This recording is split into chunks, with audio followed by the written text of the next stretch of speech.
So we set you guys up with EnduraCam camera systems on both your guys' service trucks. And as I look at these two things, I'm like, cameras are needed on these trucks, big time. I mean, so talk about how you guys been using them and what you guys think of them.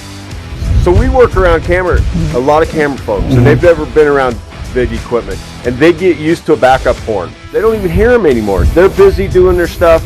And so for me to have this camera really is about safety, because right here with my mirrors, I probably couldn't see somebody. I have no vision out the back, and my mirrors don't give me directly behind me. So when we're mining and stuff and we're moving around the site, this really helps out because I've got a big welder, I've got a lot of stuff in the back of the truck, and for me to see directly behind this truck, I mean, it's all about safety. It's awesome.